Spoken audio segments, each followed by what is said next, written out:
Hi friends, Madurai ஸ்பெஷலாக butter bun தான் பார்க்க போகிறோம். மதுரையில் மீனாட்சி அம்மன் கோயில் போகிற வழியில் ஒரே ஒரு ஷாப் தான் இருக்கும். அந்த பட்டர் பன்லாம் நிறைய பேர் வாங்கி சாப்பிடுவாங்க. இப்போல்லாம் அங்கங்கே வந்து பட்டர் பன் விற்க ஆரம்பிச்சிட்டாங்க. பட்டர் பன் செய்கிறதுக்குன்னு பண்ணுவாங்கல்ல, வீட்டில் ஏதாவது health issue, fever, loose motion அந்த மாதிரி போச்சுன்னா உடனே எங்கள் வீட்டில் பண்ணு வாங்கிடுவோம். அந்த மாதிரி வாங்கின மீந்து போன பன்னில் இந்த மாதிரி பட்டர் பன்னாக யூஸ் பண்ணி சாப்பிடுவோம். பண்ணை நடுப்பகுதியில் பாதியாக கட் பண்ணிவிட்டு ஒரு ஸ்பூன் பட்டரும் ஒரு ஸ்பூன் ஜீனி சேர்த்துக்கணும். ஜீனினா ஒன்றும் இல்லைங்க, சக்கரை தான். தோசைக்கல்ல 2 ஸ்பூன் பட்டரை சேர்த்துட்டு நம்ம ஆல்ரெடி எடுத்து வச்சோம் பாருங்க பன்னுக்குள்ள பட்டர் எல்லாமே போட்டு அதை அப்படியே தோசைக்கல்ல வச்சு ஹீட் பண்ணணும். 2 பக்கமும் நல்லா டோஸ்ட் பண்ணி எடுக்கணும்.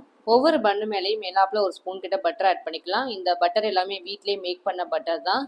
ஒரு பக்கம் வெந்தவொடனே இன்னொரு பக்கம் திருப்பி விட்டுட்டு நம்ம போட்டிருக்க பட்டர்லேயே இந்த பண்ணை வேக வச்சு எடுக்கணும். கிட்டத்தட்ட பார்த்தீங்கன்னா அல்வா பத்தில் செம்ம சாஃப்டாக இருக்கும். ஸ்பூன் போட்டோன்னே அப்படியே நழுவிட்டு வர மாதிரி இருக்கும். பட்டர் பண்ணை சூடாக அப்படியே வாழையில போட்டு கொடுப்பாங்க. அப்படியே அல்வா மாதிரி சூப்பராக இருக்கும். வாயில் போட்டோன்னு அப்படியே கரைஞ்சி போகிற மாதிரி இருக்கும். இந்த பட்டர் பண்ணி இப்போ எல்லா ஊர்லேயும் எல்லா இடத்துலையுமே அவைலபிளாக கிடைக்குது. நான் அதிகமாக மதுரையில் சாப்பிட்ருக்கேன். அப்புறம் தோணும் போதெல்லாம் எங்கள் வீட்டில் செஞ்சு சாப்பிட்ருக்கேன். மதுரையில் பட்டர் பண்ணி நீங்கள் வாங்கி சாப்பிட்ருக்கீங்களா? டேஸ்ட் எப்படி இருக்கு? கண்டிப்பாக கமெண்ட்ல சொல்லுங்கள். பாய்.